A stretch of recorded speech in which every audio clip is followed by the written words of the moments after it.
নমস্কার বন্ধুরা, আমার নাম দীপঙ্কর রায়। তোমাদের সবাইকে আমার এই চ্যানেলে স্বাগত। ভিডিওটি স্টুডেন্টদের জন্য, তাই তুমি করেই বলছি। পরীক্ষায় আমরা সবাই চাই ভালো রেজাল্ট করতে, টপারের লিস্টে নিজের নাম দেখতে, কিন্তু অনেকেই পারি না। পরীক্ষায় যারা টপ করে তাদের এমন অনেক জিনিস রয়েছে যা তারা কারো সাথে শেয়ার করে না, কিন্তু সেটা তারা অক্ষরে অক্ষরে ফলো করে। তাদের সেই সিক্রেট আজকে আমি এই ভিডিওর মাধ্যমে আমার সমস্ত ইউটিউব বন্ধুদের কাছে শেয়ার করব। তাহলে চলো শুরু করছি।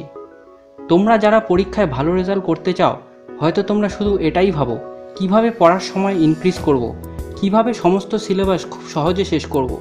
কিন্তু এটার বাইরেও কিছু এমন জিনিস রয়েছে যেগুলো তোমরা ধ্যান দাও না। সেটার ইম্পর্টেন্স হয়তো বুঝতে পারো, কিন্তু তাও অবহেলা করো। এই জিনিসগুলি তোমাদের টপার হওয়া থেকে দূরে ঠেলে দেয়। তাই একটা কথা মাথায় রাখো, পরীক্ষায় ভালো রেজাল্ট করার জন্য সবাই কম বেশি পড়ে, কিন্তু তোমাদের পড়তে হবে স্মার্টভাবে। Study smarter, not harder. তোমাদের প্রথম যেটা মাথায় রাখতে হবে সেটা হলো ক্লাসে মনোযোগী থাকা। বন্ধুরা, তোমরা ক্লাসে লক্ষ্য করে দেখবে যারা টপার হয় তারা কতটা মনোযোগী হয় ক্লাসে। তারা খেলার সময় খেলা, বন্ধুদের সাথে আড্ডা, গল্প সব কিছুই করে, কিন্তু তারা যখনই ক্লাস শুরু হয় তারা শুধুমাত্র ক্লাসে যা পড়ানো হয় সেটার উপর কনসেন্ট্রেট করে। যতই খারাপ টিচার হোক না কেন, তারা টিচারের কথা খুব মনোযোগ দিয়ে শোনে, কারণ তারা জানে something is better than nothing. তাই বলবো বন্ধুরা, তোমরা কখনোই ক্লাস মিস করবে না। আমি জানি আজকাল সবার বাড়িতে প্রাইভেট টিউটর রয়েছে, সেলফ স্টাডি করার সময় হয়তো খুব কম পাওয়া যায়। তাই ক্লাসেই টিচাররা যখন যা পড়াবেন তা যদি মনোযোগ দিয়ে বুঝতে পারো, তাহলে দেখবে বাড়িতে সেই টপিক ভালো করে শেষ করতে খুব বেশি একটা সময় লাগবে না। এখন দ্বিতীয় যেই জিনিসটা মাথায় রাখতে হবে তা হলো প্ল্যান ইওর পেপার। বন্ধুরা, পরীক্ষায় বসার আগে তোমাদের পেপার প্ল্যানিং করতে হবে। এখন কিভাবে করব সেটাও বলছি। প্রথমে যে কোনো পরীক্ষায় দেখবে কোশ্চেনের কিছু ট্রেন্ড থাকে, কিছু কোশ্চেন খুব রিপিট করে। তোমাদের লাস্ট 10 ইয়ারের প্রশ্নপত্র জোগাড় করে তা ভালো করে যাচাই করতে হবে কোন টপিকগুলোর থেকে বেশি কোশ্চেন করা হয়, সেই টপিকগুলোর উপর বেশি জোর দিতে হবে। তবে বাকি টপিক ছাড়লে চলবে না, সেগুলোও ভালো করে পড়তে হবে। তোমরা এখন আমার কথা শুনে ভালো স্টাডি করলে ঠিক আছে, কিন্তু প্র্যাকটিস করলে না, তাহলে কিন্তু চলবে না। পরীক্ষার আগে তোমাদের অনেক মক টেস্ট দিতে হবে। এই মক টেস্টের আসল উদ্দেশ্য হলো দুটো। এক, পরীক্ষার আগে এক্সাম এনভায়রনমেন্ট তৈরি করা।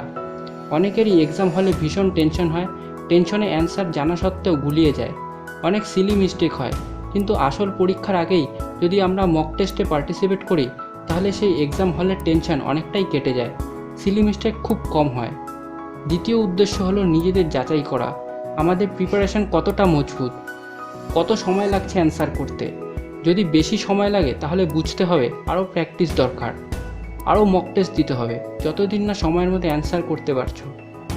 তোমাদের প্ল্যানিং করতে হবে কিভাবে অ্যান্সার করব। তাই এই মক টেস্ট, পেপার প্ল্যানিং খুব ভাইটাল একটি স্টেপ। আমি কিভাবে স্টাডি করব, পড়ার রুটিন কি হবে সেগুলো বলছি না, কারণ সেগুলোর উপর আমি আগেই ভিডিও বানিয়েছি। ডেসক্রিপশনে সেই লিঙ্ক তোমরা পেয়ে যাবে। পরবর্তী সিক্রেট টপার স্টাডি টিপ হলো ব্যালেন্স ইওর লাইফ। হ্যাঁ বন্ধুরা, তোমাদের সব কিছুই ব্যালেন্স করে চলতে হবে। যখন পড়ছো শুধুই পড়ো, সেটার উপরই জোর দাও। পড়ার সময় তুমি যদি ফেসবুক, হোয়াটসঅ্যাপ খুলে বসো তাহলে কিন্তু চলবে না। তাই বলে আমি তোমাদের ফেসবুক, হোয়াটসঅ্যাপ করতে বাধা দিচ্ছি না, নিশ্চয়ই করবে, কিন্তু দেখবে খুব বেশি যেন সেটার উপর সময় নষ্ট না হয়। তবে ছোট্ট টিপস দিচ্ছি, ফেসবুকের অ্যাডিকশান থেকে কিভাবে মুক্তি পাবে।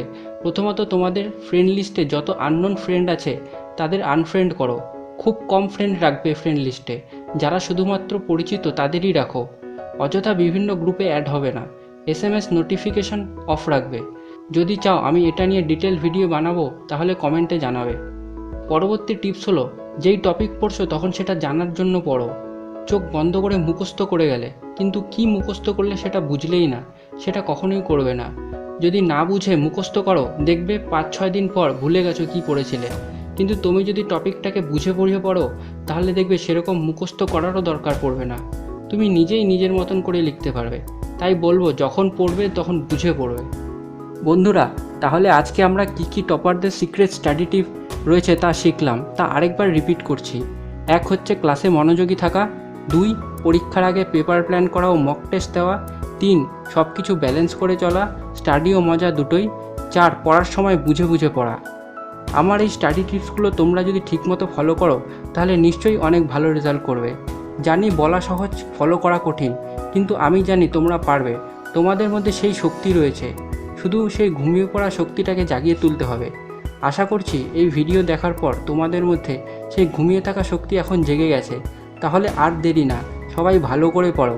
দীপঙ্করদা তোমাদের পাশেই রয়েছে। ভিডিওটি ভালো লাগলে একটু লাইক শেয়ার করে দিও। আর যদি তোমরা আমার নতুন বন্ধু হয়ে থাকো তাহলে এই চ্যানেলটিকে সাবস্ক্রাইব করে বেল আইকনেও ক্লিক করে দিও। এতটুকু দাবি তো তোমাদের কাছে করতেই পারি, তাই না? তোমরা সবাই ভালো থাকবে আর সবাইকে ভালো রাখবে। দেখা হবে পরবর্তী ভিডিওতে।